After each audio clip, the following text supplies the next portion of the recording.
So, thank you for joining us today for the Burnsville Business Transportation Forum. My name is Jennifer Harmoning, President of the Burnsville Chamber of Commerce. Our sponsor today is Shippers Resource Center. Thank you very much for supporting this program. Our agenda today will include updates from the City of Burnsville, Dakota County, and the Minnesota Department of Transportation. And I want to thank all of these agencies for being such great partners with us for this program, but also for everything you do to keep access to all of our businesses. So I'm going to start with Jen Desrud from the City of Burnsville, who's going to kick us off today. Jen? Thank you, Jennifer. I'm going to start today with a few minutes about some local street and trail projects, a 35W and Cliff Road ramp improvement, the Orange Line stations in Burnsville, and then Burnsville Center Village vision and traffic study. So to start off with our street improvement program, and this is a very busy slide. I'm glad Jennifer's recording it and I'll make it available. So our annual program is to keep Burnsville streets in good shape. And this just shows two of our street improvement types. So a reconstruction includes replacing all of the pavement in class 5 for a street. And in the next 5 years, most of that work is happening in residential neighborhoods, but I've circled one area in 2024, tentatively in 2024, that's on the left side in that sort of bluish green color, where we'll be working in a commercial area of Grand 145th and Plymouth. And then street rehabilitation is mill and overlay, where the top of the pavement is milled off and new pavement put in place. And on the right side of your screen, that's our 5-year plan for street rehabilitation. There's quite a bit of street rehab in commercial areas. So I don't want to read them all off to you, but you can see the areas, it's a lot of commercial areas in the next 5 years. Typically, our city spends about $5 to $6 million each year on street improvements as part of our street improvement program. But in 2021, that's going to be reduced down to about $3.5 million because we are anticipating a significant reduction in funding that we receive from the state that's based on the gas tax, tabs, and motor vehicle sales. So I have a link at the bottom for more details about our street improvement program and our 5-year plan. You can go to burnsvillemn.gov/roadwork. I'll move on to trails next. So we have just started construction on a section of the Lake Marion Greenway Regional Trail.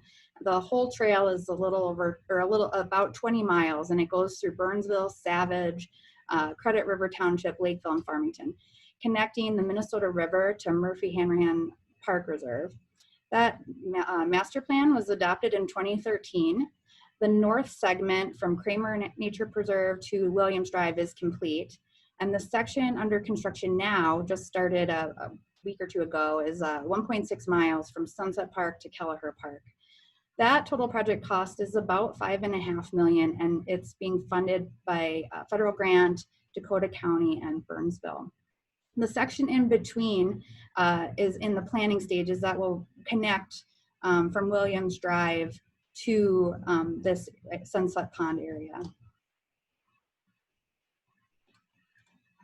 Another trail project in the works, this is the Cliff Road Trail. So on the left side, there's a lot of purple lines. Those are existing trails and sidewalks in the area. And then the red line, that's a gap that's existed for a long time. And so we applied for a federal grant to fill that gap with a 10-foot wide bituminous multi-use trail that will go from 13 to just over the Egan border Cinnamon Ridge Trail.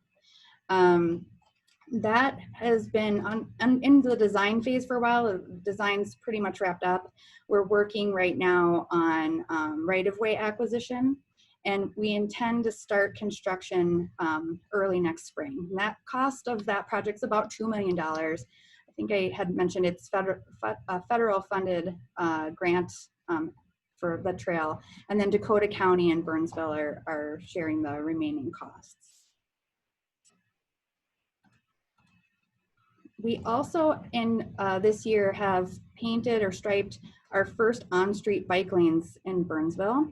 In 2018, we did a study to see where bike lanes might be feasible, making good connections between points where we might have trails, but there's a gap. And striping bike lanes is considerably less expensive than building a new trail. I just mentioned two big trail projects that are in the millions of dollars. A mile of new trail costs about $2 to $2.5 million, whereas a mile of striped bike lanes costs about $100,000, and it's even less if it's part of a street improvement project where you don't have to grind off the striping. So all of the locations shown on the right side are striped and ready for use, and in fact, we have seen them in use so far this summer. This next project, the 35W Cliff Road ramp improvement, is a project that's currently in design. The project moves the intersection, and see if I can point here, before this would be an access point to Cliff Road. It moves it down and aligns it this way with a roundabout. This project was also one that we received federal funding for. The estimated project cost is about $7 million, with Dakota County and Burnsville splitting the rest of the cost. We've also got a grant application in with MnDOT to help with some of those costs.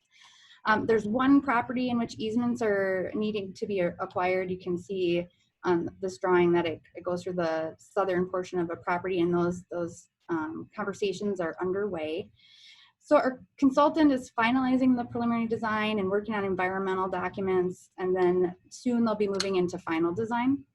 The work right now is scheduled for construction in 2022, but if everything comes together sooner, we could begin as early as 2021. So the next slide I have up is Orange Line stations. That's not a Burnsville initiative per se, but we do have two new stations that will be coming online in 2021. So the Orange Line is a bus rapid transit line that will connect Burnsville to downtown Minneapolis, and it will also connect, the Orange Line will connect to the green and blue light rail transit lines. Bus rapid transit will, it's different than express service, and it'll operate throughout the day, continuous service throughout the day. And it has stations with platforms similar to LRT. So I have this rendering of what one of the stations in the heart of the city is going to look like on the left side of the screen. We have two stations proposed in Burnsville as part of phase one. So right now we're at the end of the line for phase one. The two stations, one of them is on Nicollet and Travelers Trail right by Trunk Highway 13, and the other one's on Travelers Trail just north of Burnsville Parkway. So the two Orange Line stations are in for building permits with the city right now. They're under review, but they will not be constructed until the spring of 2021, and that's when the Orange Line is scheduled to start operating, is in 2021.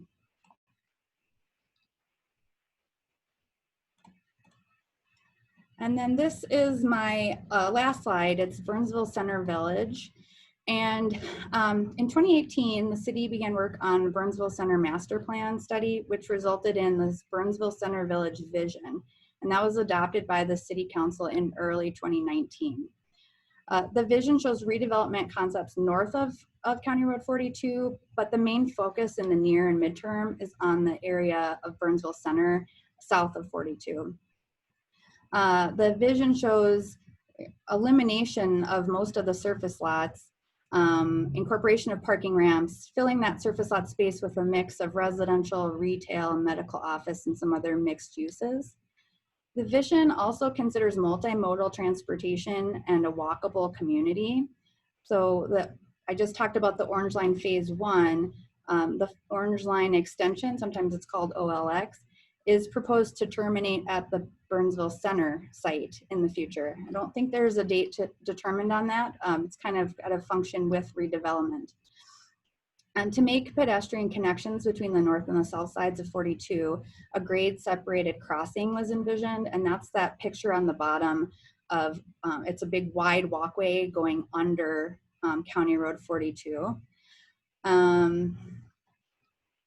The Sears building has been vacant for quite a while, and the plan shows a main road, which would be Aldrich Avenue extended south beyond 42. That's that kind of bluish line that's on the right side.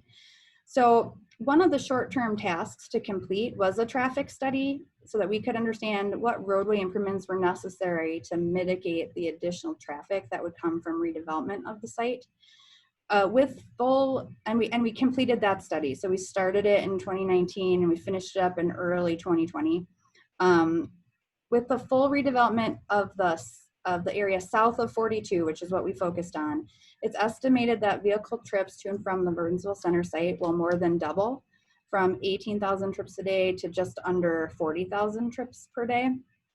So that image on the right side of the screen shows some of the recommendations of the traffic study, including more lanes on 42, changing access at the mid-block.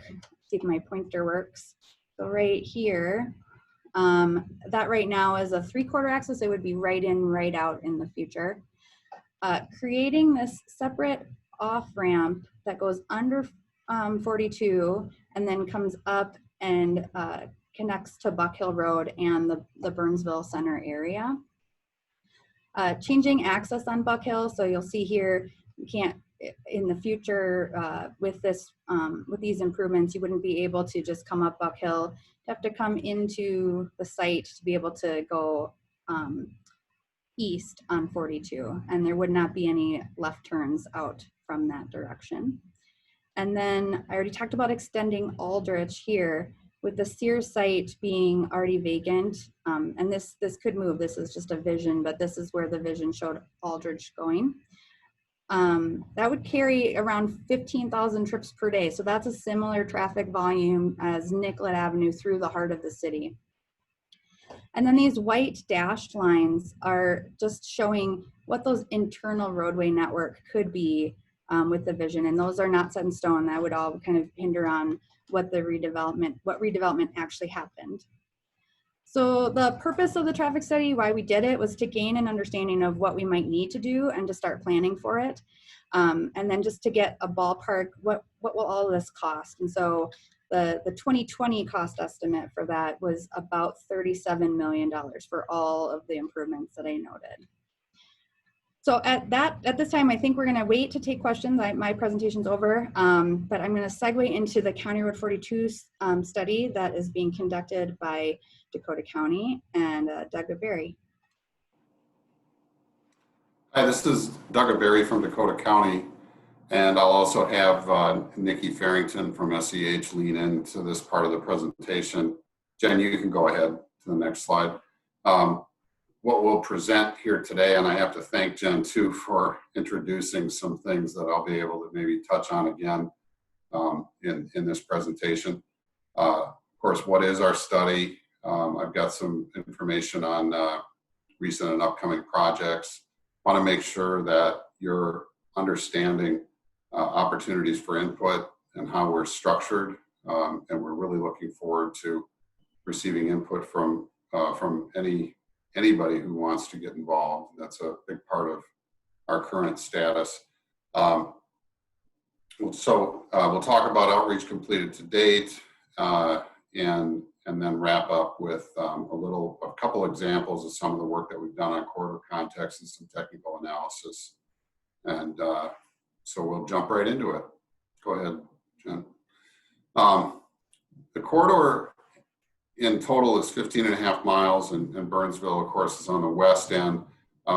We are working also through an advisory committee with Savage and Scott County to the west, so they are able to kind of keep track of what we're doing here east of their location. 42 happens to be a principal arterial, which I won't dive into too much, but let's just say that it's an unusual county highway in the metro, having that status. It's a major roadway, serves a long east-west function, so that's a distinguishing feature. A lot of signalized intersections, many other intersections along the corridor. Burnsville stands out as having the highest volumes, many wide-ranging issues and needs.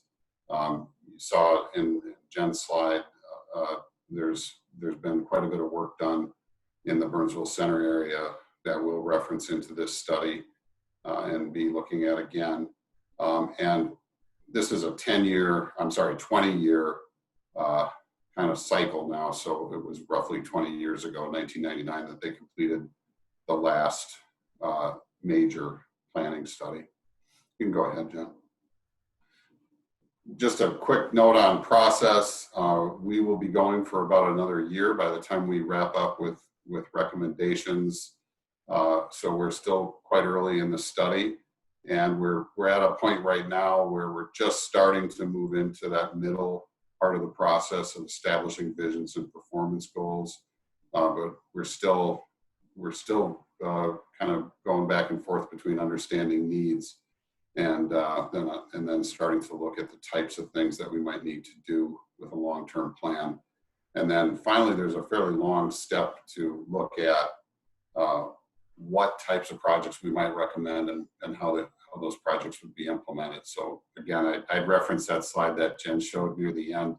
It showed you a lot of possible projects, and that's why that last piece of the process is fairly long. A lot to think about how you actually develop those types of improvements. Go ahead, Jen. I'll save you from all the detail on this slide. There's plenty to look at, but why don't I just focus on that second step in the process? How does or will the corridor operate? And that's kind of where we are focused right now.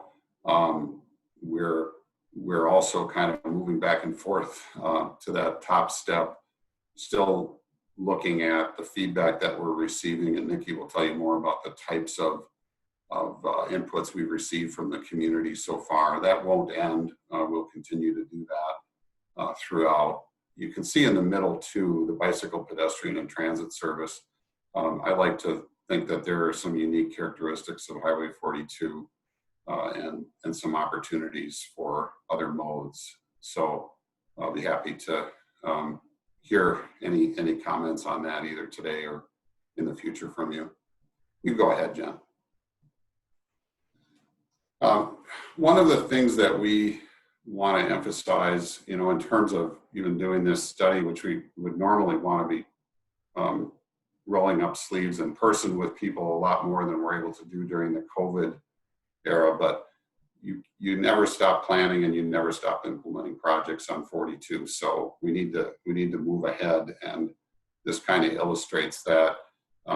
The projects that are kind of in the gold color are projects that have been completed in fairly recent years, and then you can see there's a number of blue. There's actually 12 projects listed, and it's half and half between projects along the corridor that have either been implemented or the other half dozen that are looked at as fairly near-term projects. Jen mentioned the first one that's listed there, the Lake Marion Greenway project, which is under construction. I'm looking forward actually to going out and seeing that construction area and kind of getting a feel for how that will improve a pedestrian crossing in that western part of the corridor.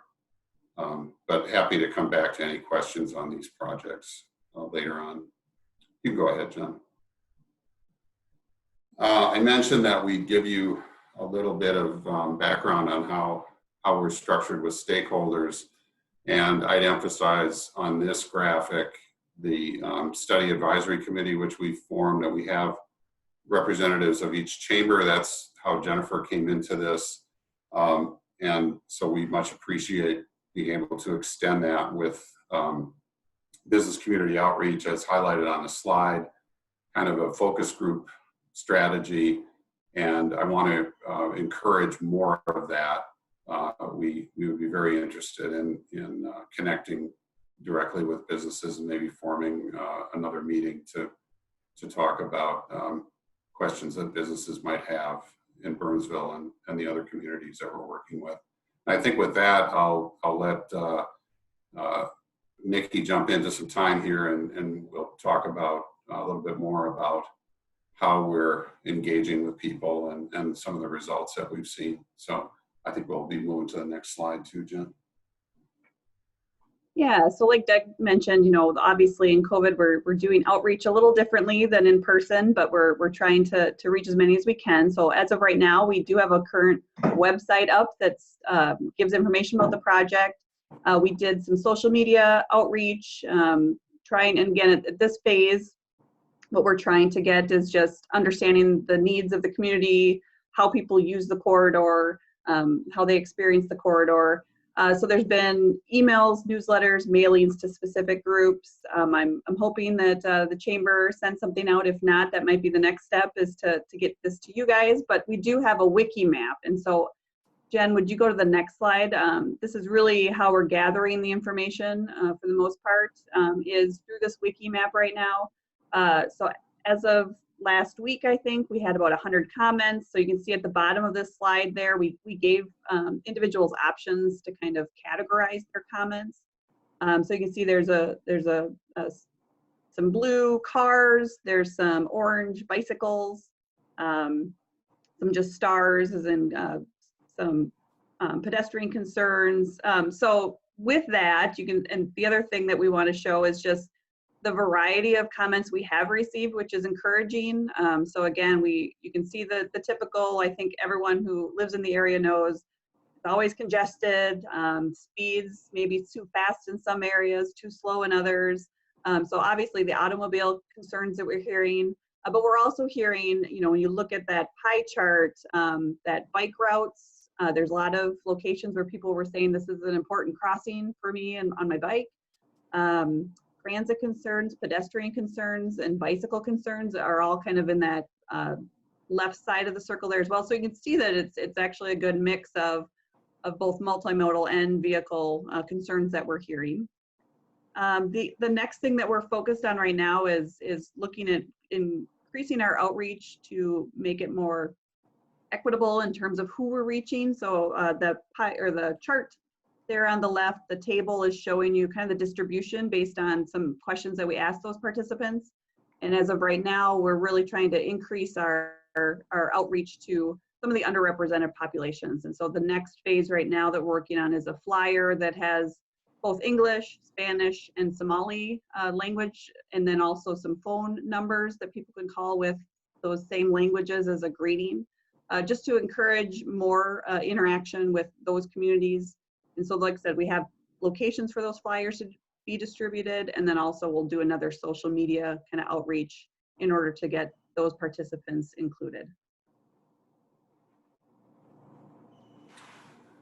And here, I just want to note that we've got a couple slides here near the end of our presentation to just show a couple examples of some of the analysis that's been completed. And this is sort of a crossover between the stakeholder work and some technical analysis of what we've got along the corridor. We show here concentrations of jobs and concentrations of housing that might serve individuals who would have more transit orientation and might be a good fit for short commutes along the corridor. So we're sort of matching this into the transit system, and we have a lot of discussions with Mississippi Valley Transit Authority, or MVTA, to kind of take a look at how transit might fit in as a vision for this corridor. And Burnsville is sort of unique in that there's a really interesting mix of housing and jobs, I think, and I won't dive into that too much, but I'm impressed with some of the feedback we received already in terms of the interest in using infrastructure out there by pedestrians to connect with transit. So there again, it'll be part of the mix. We're not just trying to work with traffic congestion out there, but these other modes, of course. I think that we have one more slide, Jen, that's got a little bit of simplified technical message on it. And maybe I'll have Nikki jump in a little bit on this after I introduce it, but the main points here are that we're we're looking at a combination of what we see today in terms of traffic. And I chose this graphic in part because it does illustrate that the PM peak hour, which is the bottom or the brown highlighted cues, so that the graphic is here to illustrate how traffic might be delayed and back up at certain intersections. And those of you who are familiar with Burnsville can probably relate to the AM peak hour being more orderly than the PM on the bottom. And then you can see the queues get a little longer in 2040, but frankly, we can observe what we're seeing today and get an idea of what kind of needs we have out there. And traffic forecasting is also an interesting topic in the COVID era. So I don't know, Nikki, if you want to make any more mention of things that are on here. There's a reference to all users again, and I always like to get that in. Yeah, no, and I think again, what we're trying to make sure we're looking at right now is that this is reflective of what we're seeing today, but then also, like Doug said, this is a 20-year study. So, you know, what is this going to look like in 20 years? And like you said, what we're seeing for our 2019 stuff pretty much matches, you know, existing conditions, and what we're seeing in 2040 obviously is going to help us understand what needs to be done to kind of accommodate that growth. So, yeah, thanks, Doug. Yeah, it's a complicated geography out there in this highlighted area. So I thought I'd just show you some of the basic analysis that's coming into focus right now. I think with that, Jen, if you go to the last slide, I just highlight, as I know we're being recorded, there's information there about how to reach us. You can go to the Dakota County's website and just simply search for 42 visioning or words to that effect, and you should see the search result come up with our website right away. So that would be recommended if you want to participate and learn more. There's more information there, of course, that you can delve into. Thank you, Jen, and I think we're on to the next segment. Good afternoon. Thanks so much, Doug. My name's David Alvine. I'm a planner with MnDOT's Metro District, and we very much appreciate the opportunity to be here today, share some information about a few projects we have going on. The main project we'd like to talk about is the Highway 13 corridor evaluation, and that is for the whole 8-mile corridor that begins over at 101 and comes through to the heart of Burnsville. So Angie Bursaw from our consultant firm is going to walk us through the work that's been going on that. It's been considerable over the last year. And in addition to that corridor vision, that overview, we're going to be advancing the design and construction. We're on target to let the project at the Dakota Yosemite intersection begin work on that improvement in 2022. So a lot of work is going on both at the big picture visioning level and down at the intersection at the entrance to the Ports of Savage. So it's very important. At the end, we will have more information about how we can engage you. It's very important right now. We've got some visions that are being considered. So this is a great time. And again, we're pleased to be here. If we go to the next slide, we just remind everybody that it's not just MnDOT, but it's a number of partners. In particular, Dakota County and Scott County are on board. The Federal Highway Administration is working closely with us, and both cities, Savage and Burnsville, are on our project management team. And that is, we're having great technical support from Bolton Menk, also happens to be in the corridor right there at Nicollet in Burnsville, and their consultants, SRF and Zan Associates. So I'm going to hand off to my colleague, Angie Bursaw from Bolton Menk, and she'll walk you through some of the progress we've made in the last year. All right, thanks, David. Jen, you can go to the next slide here. Again, I'm Angie with Bolton Menk, and we're here to talk about Highway 13. Jen, are you able to go to the next slide?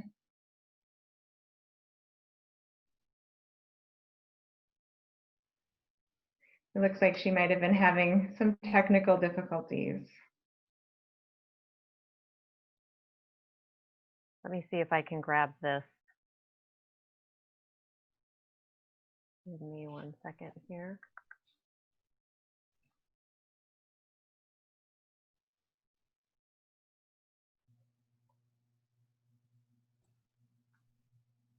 I got kicked out. Oh. I'm back now, so I'm going Oh, to share. she's back. There she. I was just about to try to share the presentation. Thanks, Jen. Something happened. I'll get back to sharing. Sorry. No worries. It was a good time for it to happen right on a transition. All right, let's see.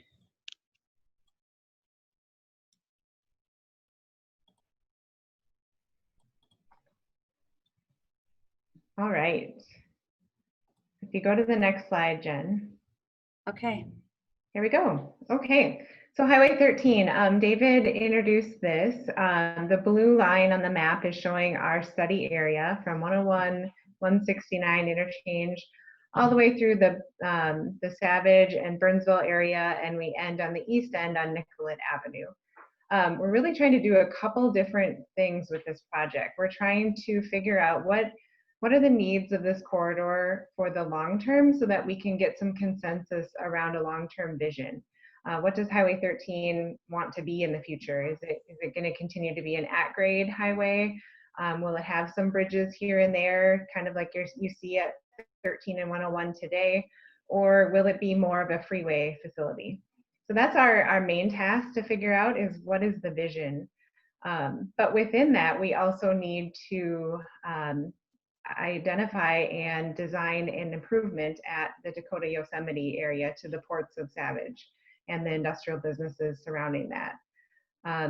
So our goal is to get through the vision part of this by the end of this year, work through the required environmental process so that we are ready to design and get the project at Dakota Yosemite bid in 2022. Now there will be projects, that's the goal, is that we set up this study and there are projects that come out of this in the future, and those will be in years 2022 and beyond. Go ahead and go to the next one. So just a quick summary of some of our technical analysis and early engagement with businesses and the public to understand what are the needs we're trying to address on Highway 13. And I don't think any of these are probably surprises to any of you that are familiar with the corridor, of course, that it's exceeding its traffic capacity and there's congestion and delays today, both in the morning and the evening peak hours, definitely, but also at differing parts of the year, depending on freight activity in and out of the ports of Savage. We know we also have some crash issues along Highway 13. And we also have people, like the picture in the bottom right, people who want to walk and bike across the corridor, particularly in the Burnsville area near the Nicollet Avenue intersection, with the residential that's occurring and transit with the Orange Line coming on, and also the transit station that exists there today. Go ahead. So this is a little bit outdated. We did some engagement summary or engagement in February and March, a lot of in-person activity while we could, before the pandemic really hit. And we were able to do some open houses and some pop-up meetings out at different locations and meet face-to-face with some businesses, both in Burnsville and Savage. We have an open invitation to interested businesses at a couple different points through our study to connect with us and help us along the way. We are also trying to do, similar to what you heard in the Highway 42 study, outreach to underrepresented organizations and businesses and residents.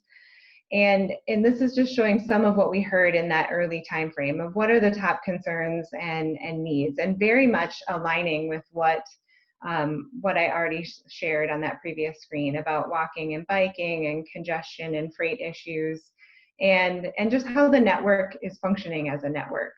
What I don't have on the slide is that we just wrapped up some additional business advisory meetings that we did in a virtual format, similar meeting to this, and we will have more. So I'm going to do a plug at the end. If you're interested and want to participate, we would love to have you. So go ahead and go to the next one. So just a word on what we've been doing with the corridor visioning part of this. We are working on kind of starting big picture. Where are the accesses along Highway 13? What are the types of accesses and locations that are needed? We're really trying to think about this as a network. It's tough, right, with the context of the area, with the river on the north and very significant environmental considerations and parks and things like that. The network is tough. So how can we best optimize this in terms of where access is located? And then, drilling down into more details. What are the types of intersection control, we call it? So is it a signal? Is it some sort of different intersection configuration? What could we do with frontage roads to try to improve the network with some connections that might be missing?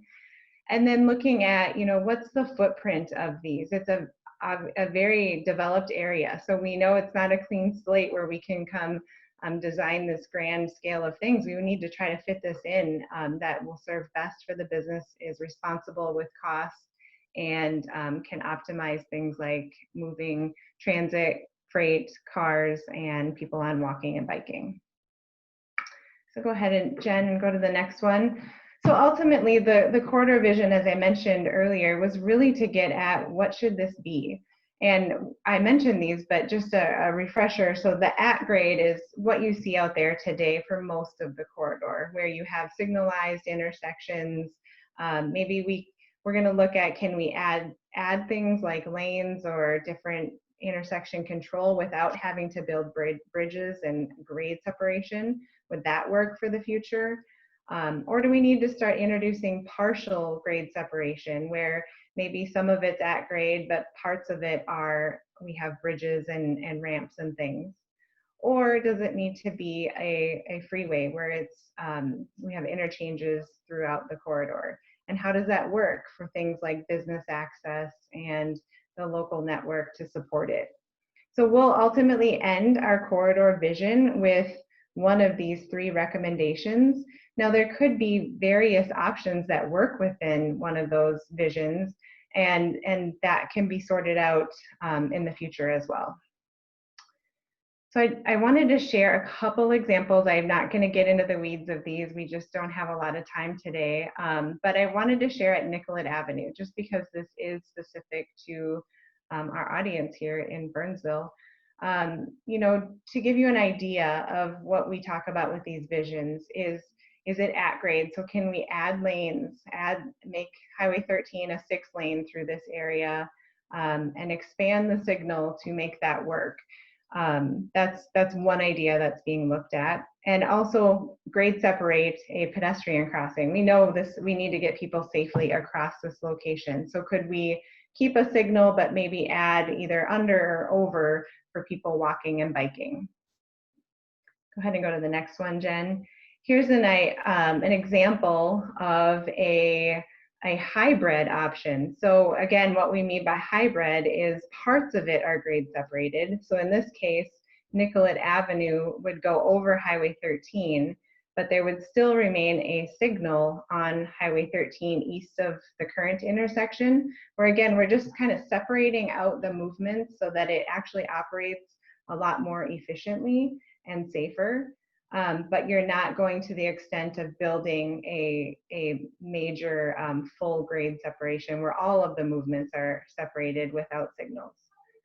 There are some cost benefits, and that's why we look at things like that, is how can we maximize the benefits we're getting, but minimize or keep the cost down. And then the next one here that Jen's going to flip to is an example of a freeway type option for Nicollet Avenue.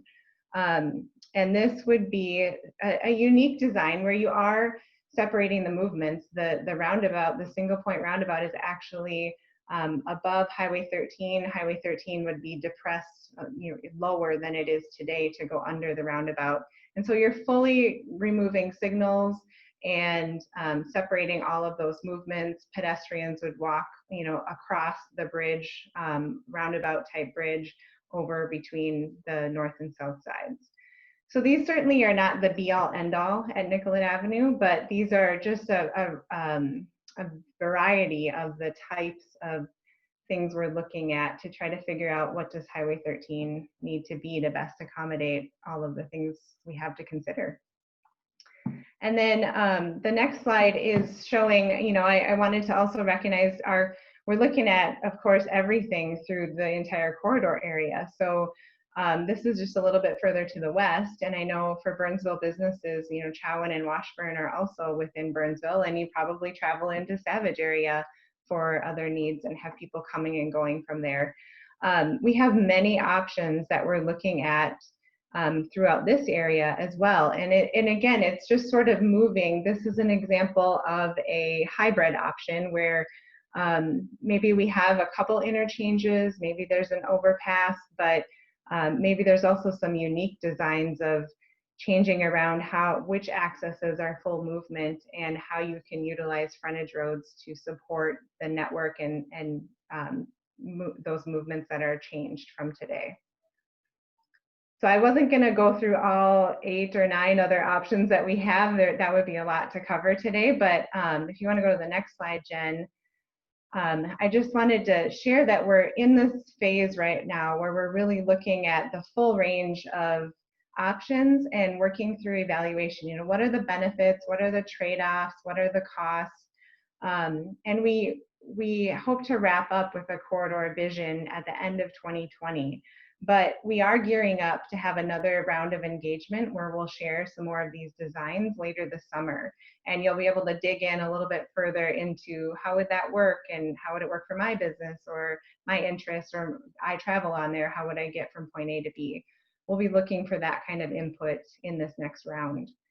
And Jen, if you go to the last slide here, this is again just a reminder of what I've said already, but we do have these business advisory group meetings, and we would love your participation if you're interested. We've been meeting in the mornings.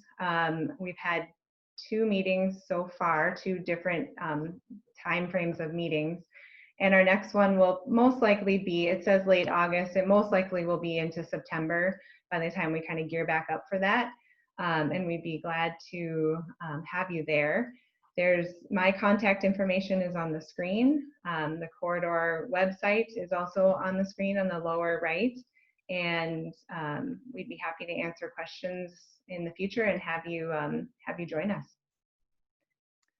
I believe that is Angie's right. It's really prime time for that project, and so we'd welcome your participation. We're recorded here, so you've got Angie's contact information. Just be in touch with her, and we'll make sure that you're invited to another Zoom meeting to fill up your calendar. We have 2 other quick updates on MnDOT projects. If we go to the next slide, you're all probably quite familiar with the work that's going on the river crossing. You've probably seen traffic has switched onto the new northbound bridge, and we're going to have some alternating lane closures, I guess, continuing into the fall. And then the southbound ramp to Cliff Road going to also remain closed, I think, into September. But there will be announcements. Metro District does a good job getting announcements out when those lane closures are changing. So watch the MnDOT website or Twitter feed. And then we're about a little more than a year away from completion on that project.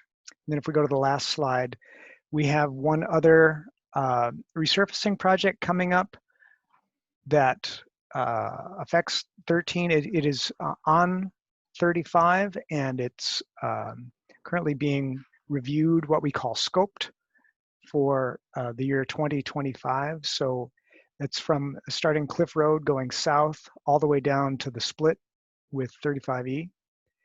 And anticipating at this point pavement resurfacing, but you'll probably see us out asking for opinion and input, and making sure that any work on that resurfacing is coordinated with the work that Angie was describing for the Highway 13 corridor. So that's about all we have from MnDOT today. Jennifer, I can flip back to you. We were holding questions to the end. I And was. so, Thank you so much. So thanks everybody. That's a lot of information. And as I said in the chat, we will not only share the video, but we'll share the PowerPoint because there's some links and contact information. So people who want further follow-up after this, you're welcome to do that. So we'll send that out after this meeting. A question that we got in the chat, if you're going north on Buck Hill, so I think Jen, this is for you or one of your folks in Burnsville, with the visioning for the Burnsville Center Village, when you talk about the option of the 42, the exit off of 35 going south, going underneath and heading south, what do you do when you want to go west on 42 if there's no left turns on Buck Hill, when you're coming north on Buck Hill Road, if you wanted to turn left onto County Road 42? Yeah, I can answer that. So I brought up that slide, and you could use the new Aldrich that will bring you up to a traffic signal at Aldrich and 42, and there's full movement there. Okay. Perfect. Thanks, Jen. Couple other questions that came up, and then I've got one more in the chat. Highway 13, well, this is a double question here. Obviously, the most recent project, big project we did there was 5 and 13. So just curious on, is that similar to some of the things you're looking at for the other intersection? And then the second part of that is a timeline for the Nicollet and 13, because it looked like in your timeline that more the Savage side, those would be the first projects you're looking to bid out. So for the Highway 13 project, how is Highway 5 relate to this, the 5 and 13 interchange, and timeline for the Nicollet access on 13? you're right. The questioner is correct that the Dakota and Yosemite project is first in the queue. The county has been very effective in putting together the money to make that happen. And so you can see here on the timeline, we're looking at that project in 2022. The corridor vision piece it queues us up in terms of environmental clearance to advance these projects and get them lined up for appropriate funding as well. And part of the overall corridor vision will be sequencing of projects. And so I don't think we're ready, or we have the information or the input yet to say at what point in that sequencing of projects the Nicollet project would happen. Great, thank you. And the 5 and 13 intersection, is that an example of making it more of a freeway, or how does that relate to the options you're looking for on 13, the other intersection options? Yeah, I can jump in there. So that is a more traditional interchange at Highway 5 and 13. And when we talk about freeway visions, that would fit with the freeway vision. So it's not shown on our graphic because it's so new, and we understand that's not going anywhere. So anything that we do needs to fit with that. And so our even when we talk about at grade or hybrid or freeway, it's all with the assumption that it's going to continue to work with the current infrastructure that's out there, like that interchange. And we do have ideas that have more traditional interchanges in them, like what you see at Highway 5 and 13. Great, thank you. We have a bunch more questions coming in the chat, so I will keep moving along here. We have a question. Can David comment on raising the bike trail over Minnesota River so we can enjoy the Minnesota River Valley doing our biking and hiking?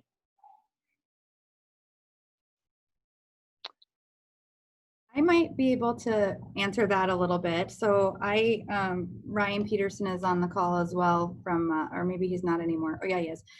We've applied for a grant, a federal grant, to raise the trail up to out of the flood, not totally out of the floodplain, but higher up so it has less likelihood of flooding.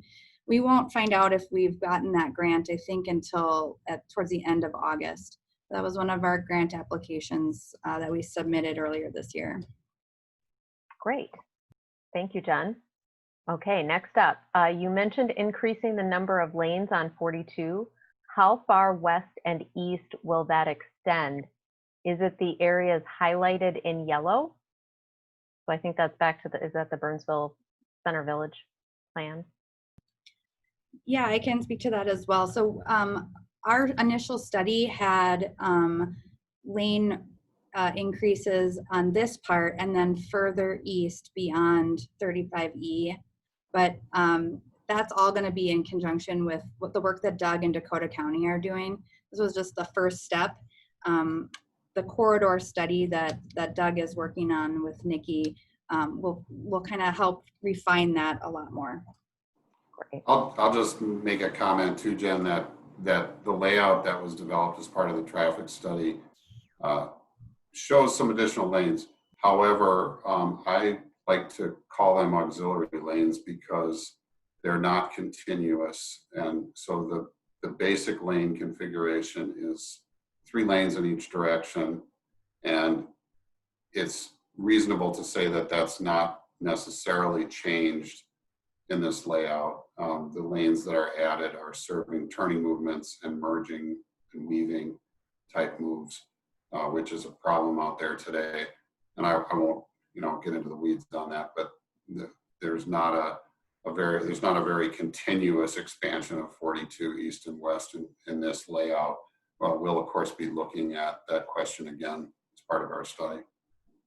Great, thanks Doug and Jen.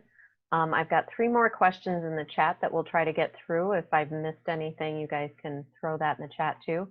So the next question I have is, well, it's a comment and a question. Great to see the progress and the considerations of new solutions. Question, is there a long-term vision for a future loop road in the area, similar to what 494, 694 is? There used to be such a plan. That's from our friend Carl Lind at Raytheon, UTC, Collins, Rosemount Aerospace.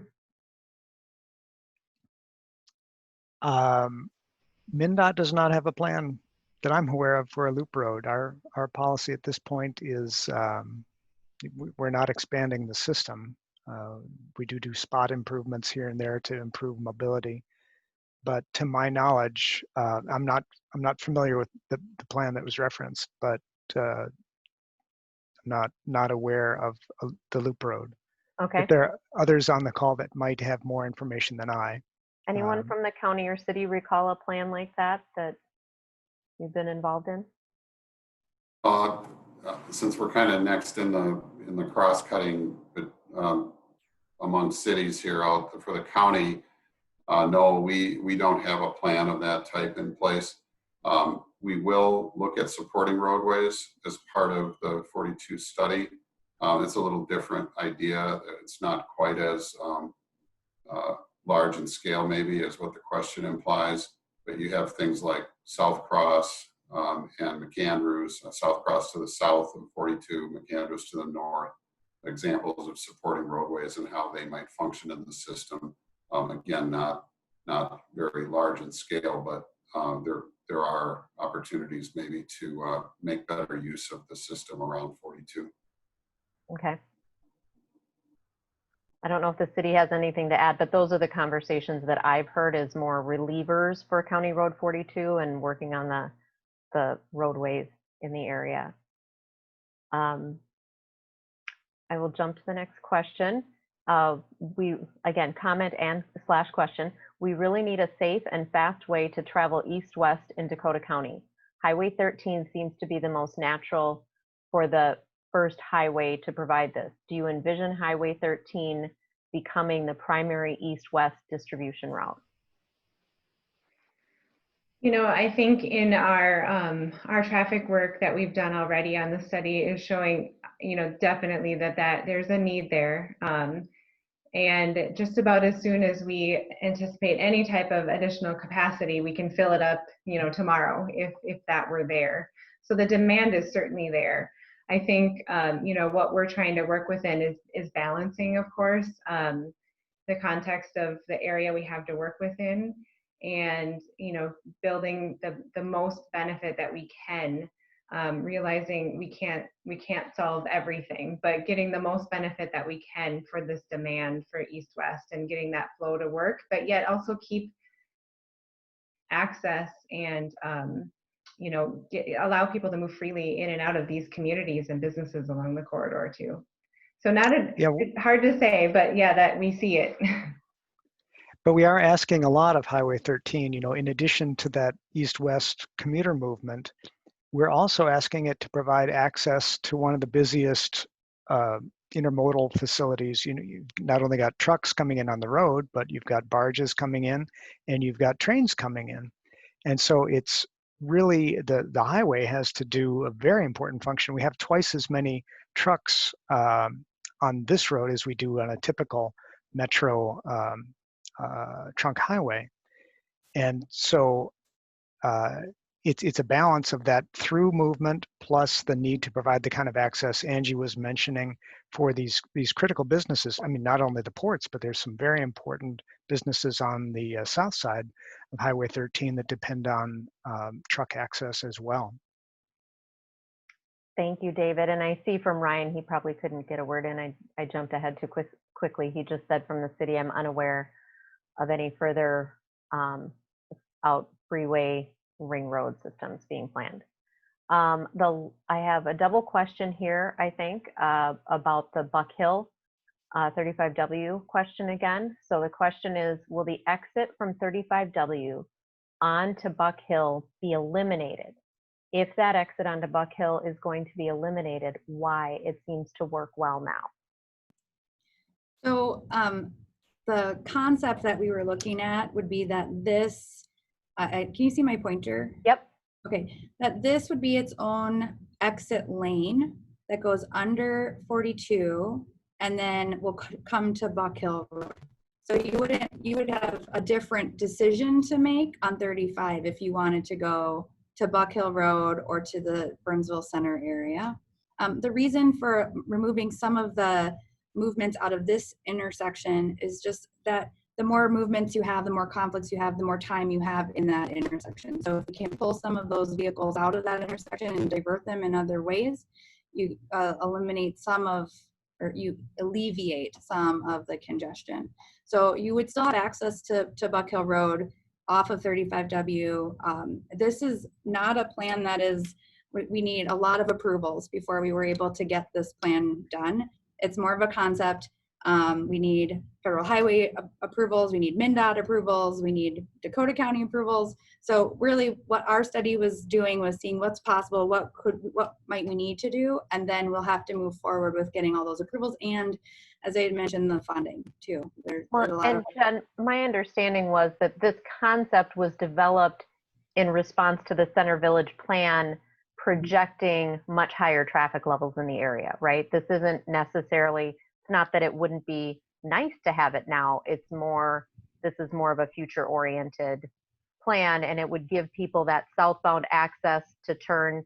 You'd have kind of those two options. You're either going to turn right on County Road 42 when you come southbound, or you're going to go straight under the bridge and just go on to Buck Hill Road and not have to stop at the light, right? Right, that's correct. Yep. And it is a longer term improvement, like you had said. Yep. The last question on that, will that exit be labeled Buck Hill? That will have to be determined at a later date. Yeah.